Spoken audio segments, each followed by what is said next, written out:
Let me tell you something you already know but have buried deep beneath fear and hesitation. You were not born with doubt. You were taught it, conditioned, programmed, infected. You came into this world like a thunderstorm, raw, electric, unapologetically alive. But somewhere between the miracle of your birth and the silence of your uncertainty, and the voice that repeats a lie the most becomes the one you mistake for truth. Self-doubt is not your nature. It is your enemy, and if you don't declare war on it, it will build a prison in your soul and decorate the walls with all the dreams you abandoned.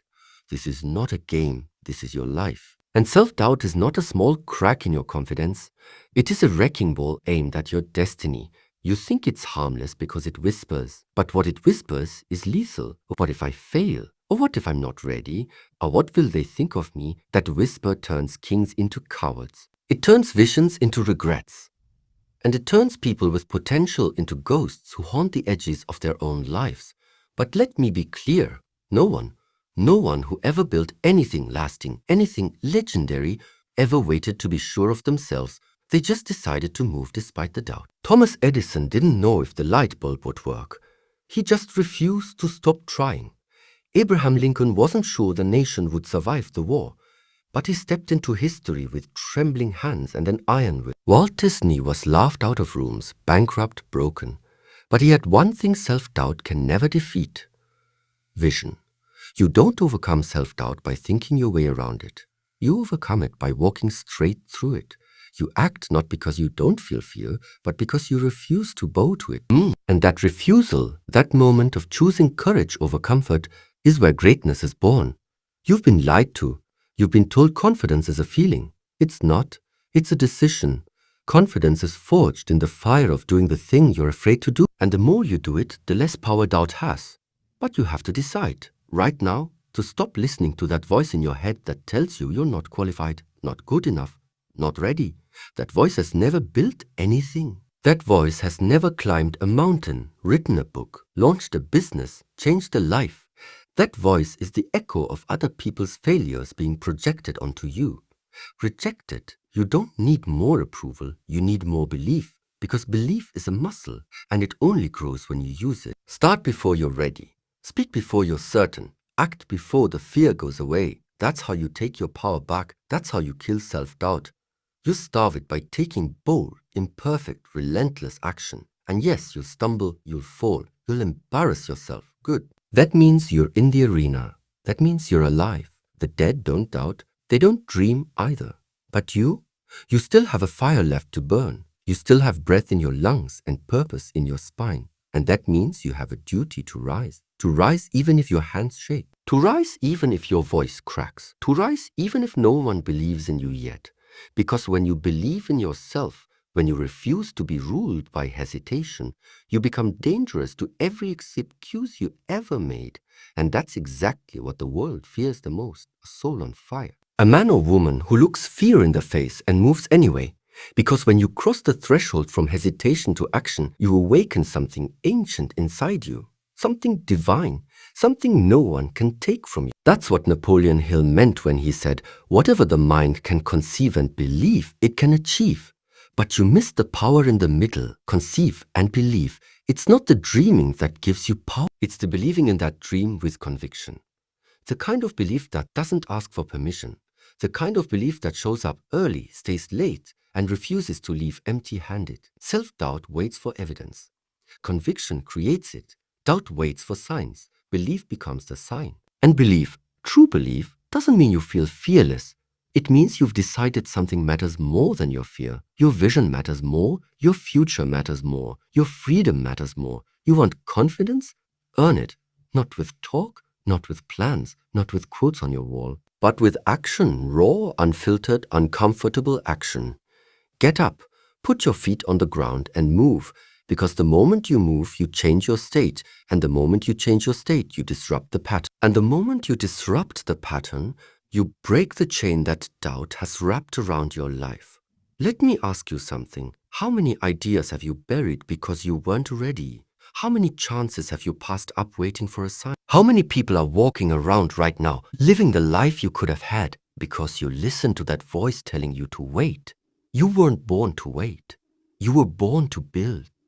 And building doesn't happen when you feel inspired. It happens when you force your way through the mud of resistance, day after day, brick by brick, while doubt screams at you and you keep laying the foundation anyway. Every legend you admire, Carnegie, Ford, Oprah, Jobs, Mandela, they all had a moment where they could have backed down, where the voices of doubt got loud enough to make them question everything. But they did the one thing that separates the few from the forgotten. They moved anyway, they showed up anyway. They took the shot, wrote the book, launched the dream before the world clapped for them. And that's what you must do, because if you wait for certainty, you'll wait forever. The battlefield of life does not reward the most prepared. It rewards the most willing to fail, willing to be seen, willing to get it wrong 100 times just to get it right one. You think confidence is something that shows up when you win, but in reality, it shows up when you've lost 1,000 times and still believe the next time might be different. It's not magic, it's not fate. It's not reserved for the chosen, it's reserved for the decided. The ones who've decided they'd rather die with blisters on their hands than doubt in their hearts. So you can keep sitting on the edge of your potential, watching other people live the life you want.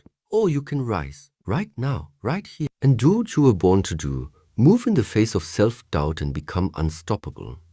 Because here's the truth they don't tell you. The doubt never fully leaves. It evolves, it adapts. It finds new costumes, new disguises. What if I succeed and lose it all? Or what if they expect too much from me? Or what if I'm just an imposter in a borrowed dream?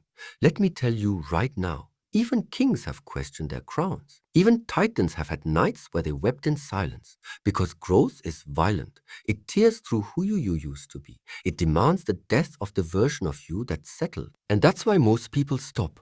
They confuse growth with failure. They think the pain is a warning sign. It's not. It's a birth cry. It's your next level breaking through your old skin.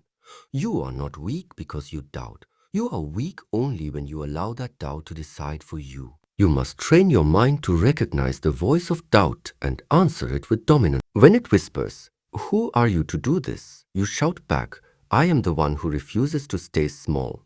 When it mocks you, "It's too late for you," you respond, "Then I will create a miracle in the time I have left." When it tells you you failed before, you say, "Then I am wiser now." Because the most dangerous man alive is not the one who has never failed.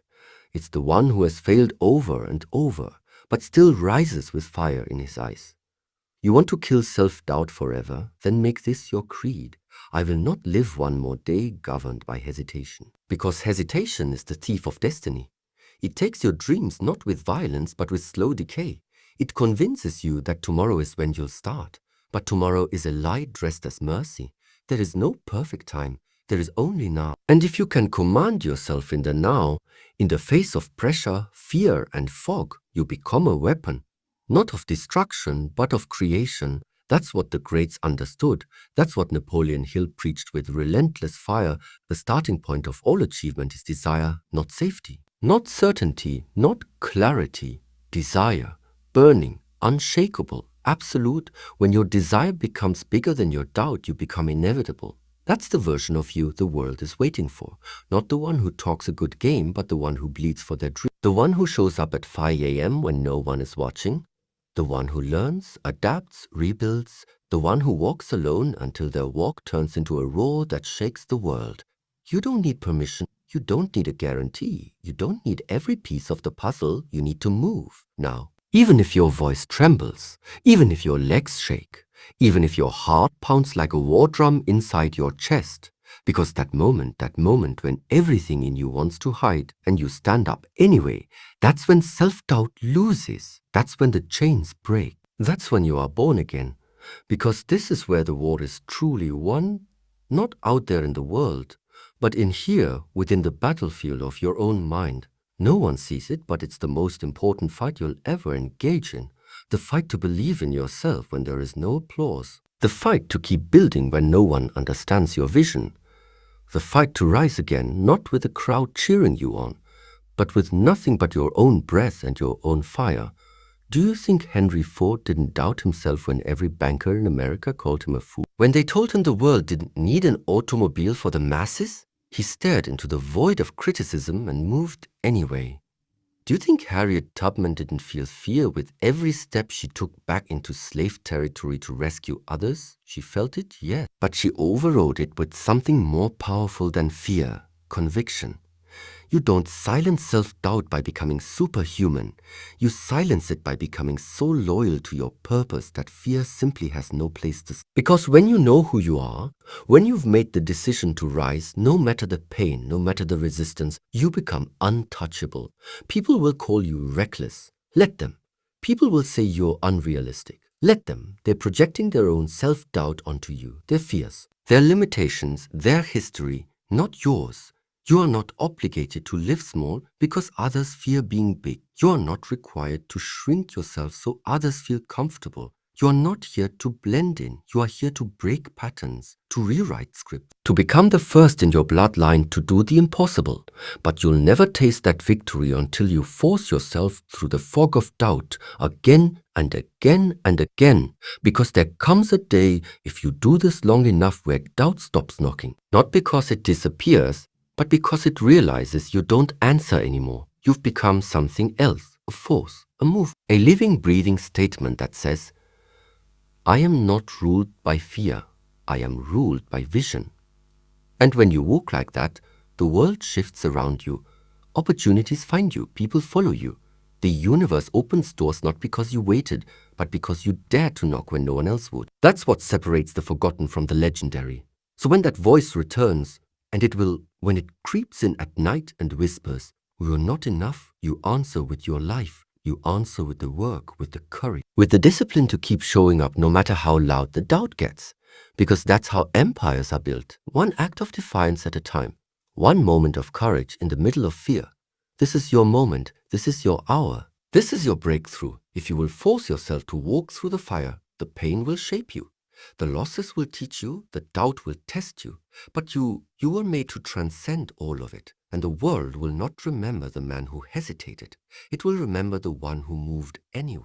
And when you look back, when the dust of the battles you fought settles, when the scars have hardened into stories, you will see it clearly. The doubt was never real. It was smoke, illusion, a ghost created by your insecurities, fed by your fears, strengthened by your silence. But you didn't just walk through it, you obliterated it with grit, with persistence, with the audacity to believe in yourself when no one else. You became the kind of person who doesn't need permission to act, doesn't wait for conditions to be perfect, doesn't apologize for dreaming bigger than their environment. Because you finally understood doubt is not an obstacle, it is the compass. And it always points to the very thing you were born to pursue. So now you no longer fear it, you follow it, you lean into it, and you turn it into fuel. You've trained your soul to rise where most people retreat. You've conditioned your mind to find power in pressure. You've built yourself into someone who doesn't ask for the life they want, but demands it with their discipline, their focus, and their fire. And here's the secret. Once you overcome self-doubt, you don't just inspire yourself, you become the evidence that it's possible. The proof that you don't have to be born with confidence. You can build it. The truth that fear doesn't have to define you. You can defeat it. That's legacy. That's what it means to live not as a slave to doubt, but as a master of your own mind. And now you stand at the edge of everything you once feared. The battlefield is behind you, but the war has carved you into something unbreakable. You are no longer asking, am I enough? You are declaring it with your life. You no longer negotiate with doubt because you've buried it beneath the weight of your actions. You've become the kind of soul that does not wait to feel ready, because readiness is not a feeling, it's a decision. You wake up and choose confidence. You wake up and choose courage. You wake up and choose to move with faith, not fear. And in doing so, you've become the rarest kind of person. The one who acts boldly not because they are certain of the outcome, but because they are committed to the purpose. You no longer need motivation because your mission is bigger than your moods. You no longer need validation because your vision burns hotter than their opinions. You've become your own engine, your own fire, your own proof. The world did not give you permission to rise, but you rose anyway. The world did not hand you certainty, but you built it with bare hands and blood. You learned that discipline isn't just a habit, it's a rebellion, a daily act of war against the smallness trying to creep back in. And with every sunrise, you don't just wake up, you show up fully, fiercely, and unapologetically. Because now you don't just overcome self-doubt, you dominate it. You don't just survive your fear, you transform it into fuel.